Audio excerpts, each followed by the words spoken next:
Should we just do a Tarantino? Start at the end? Start at the end. Hang on.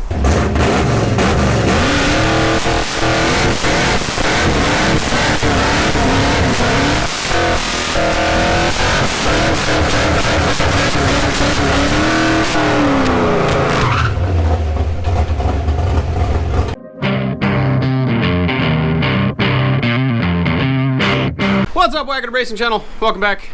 This week's gonna be a Chevelle video. So if you've been waiting for Chevelle videos, here it is. So if you're new to the channel, I'm gonna put the link to where we introduced the car right here at the very beginning, cringeworthy stage of the beginning of our channel. However, the backstory is, I used to race this car for autocross that looked something like this.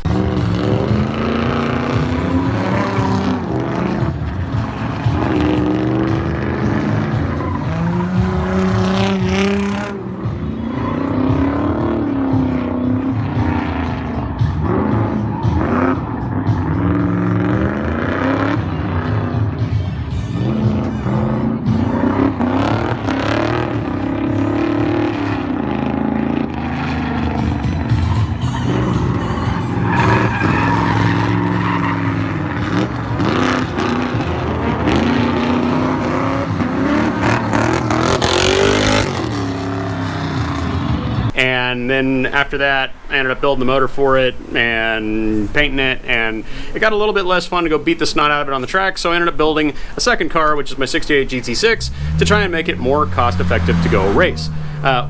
With that in mind, we've never gotten to actually go race it because we got too many things going on at the same time, and that put this car on the back burner. So it's been sitting behind the house in storage for the last year, so it's time for me to get it back out, try and do some cleanup work on it, and go through a maintenance task list that needs to be done.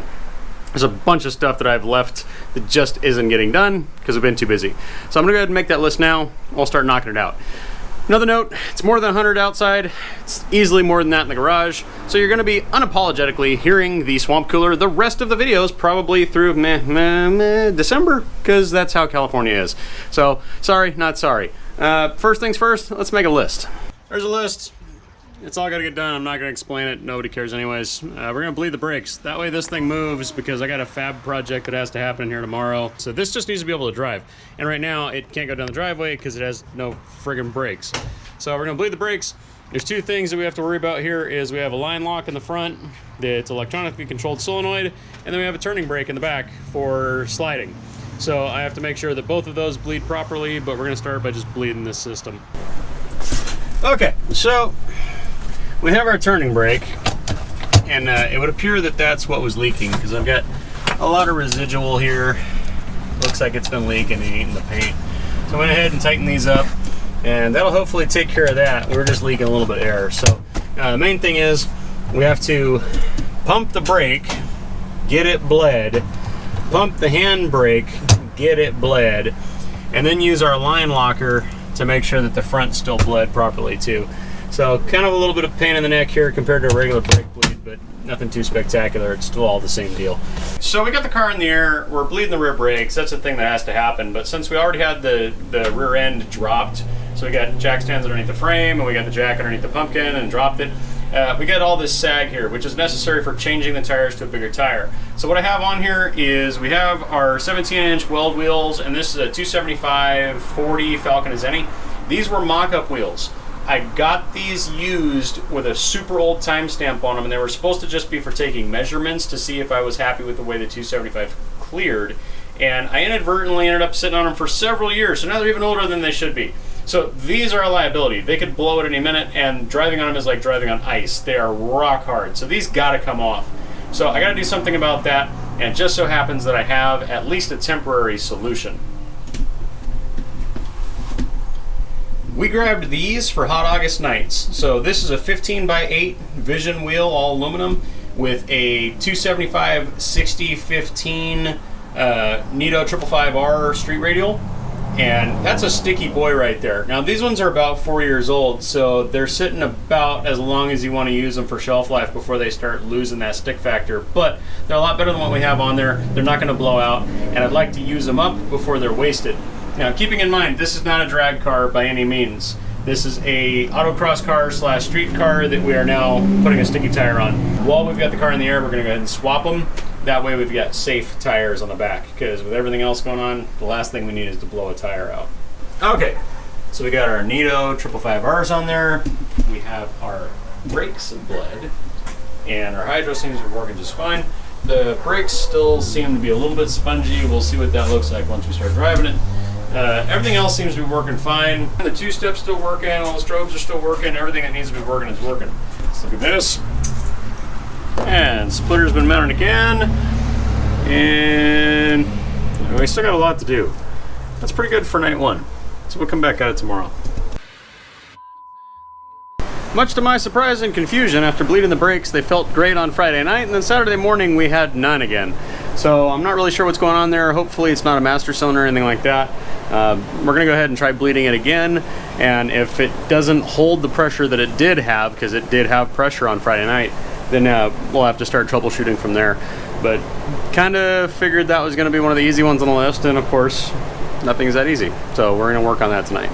So after spending some quality time with the brakes, it looks like there's our culprit. So this is a generic eBay brand, who knows who it actually is made by, hydraulic handbrake that I purchased probably 4 years ago, and it seems to have a little bit of a leak. And that's not too big of a deal on its own, except for the fact that it feeds the rear brakes. So what was happening was we'd build good pressure, and then it would slowly leak the pressure, but hitting that handbrake would actually exacerbate it and make it so you lost pretty much all your pressure. So for now, I've got that blocked off. When you pump the brakes once or twice, it goes back to full pressure, and it stays that way for a while.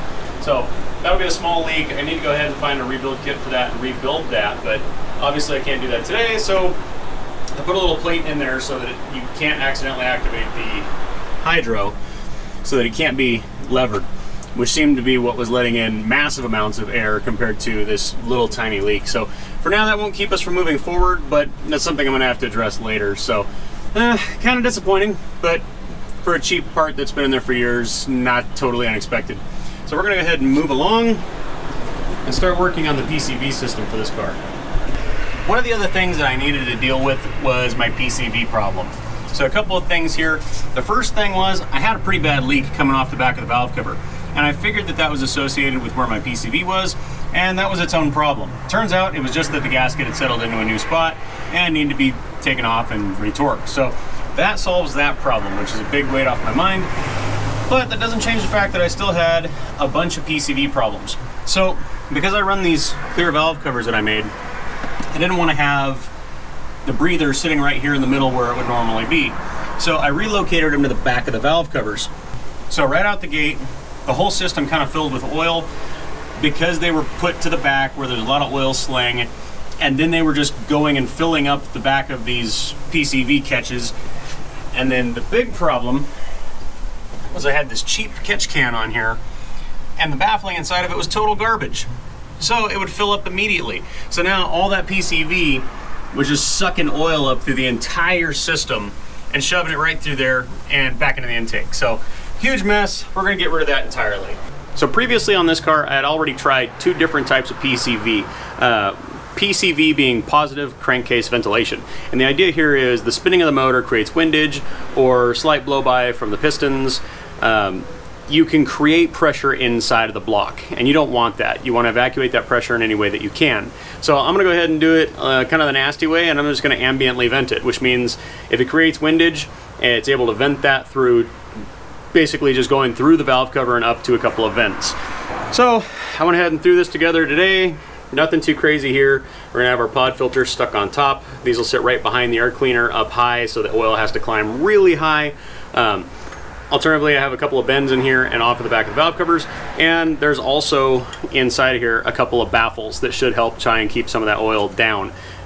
Hopefully we don't have any more oil problems, and hopefully it doesn't smoke, but realistically I don't know. So far I've not been happy with any of my PCV combinations, so I'm hoping this one is the solution. Our PCV is now figured out, so let's take a look at that. So now our ambient vents, don't mind all the dirt, we'll take care of that in a little while. Come right off the back of the valve cover, and they come up into here and they have the baffle, and I went ahead and I red anodized both those, and there we go. So now we have both of our breathers sitting up at the back of the motor. and there's a little bit of height that they have to cover, so I'm hoping that'll help reduce the amount of oil that contaminates those filters. So we'll see. If we have a bunch of oil back there, we know we either have a blow-by problem or a windage problem, but I think that's going to solve a lot of our issues with that. So I think next thing we got to do is an oil change. So we went ahead and did our oil change, which frankly, I don't remember if I did an oil change after we broke in the motor, if this is actually still on braking oil. Either way, there was minimal amounts of anything in the oil. Everything looked good.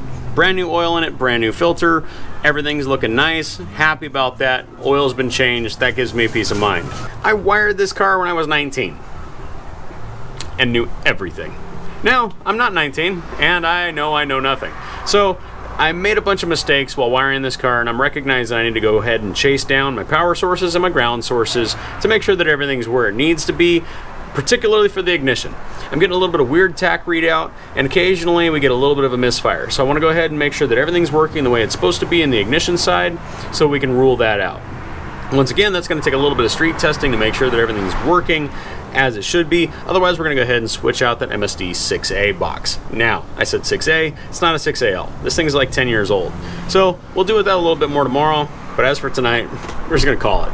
The main thing is we sealed that valve cover this morning, and I chased down those little ignition gremlins. It looks like it's running a lot better. I found a bunch of things that were improperly crimped, improperly shrink wrapped, and just poorly connected because I did it 10 years ago. I knew less then.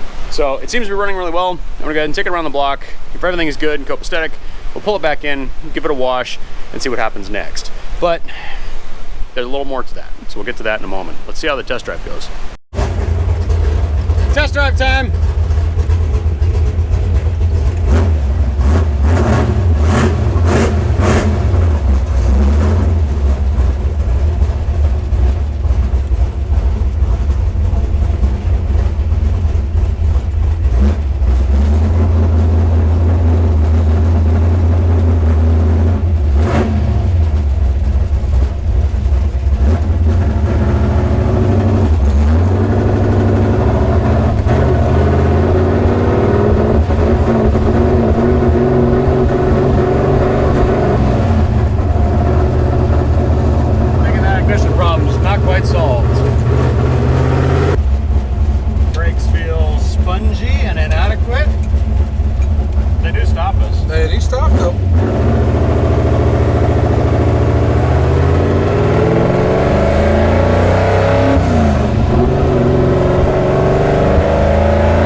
Adjustment, but it's a lot better than sitting behind the house for the last year. Trip around the block was naturally kind of thwart with disappointment. We still have a little bit of a brake issue because I didn't rebuild that slave cylinder for the hydros, so that needs to happen.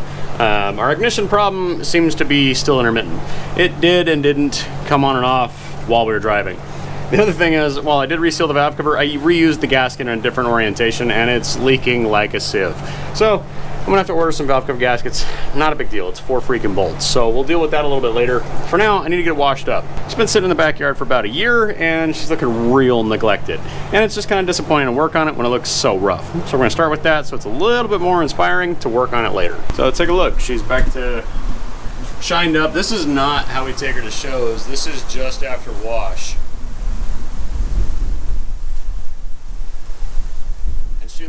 so much better.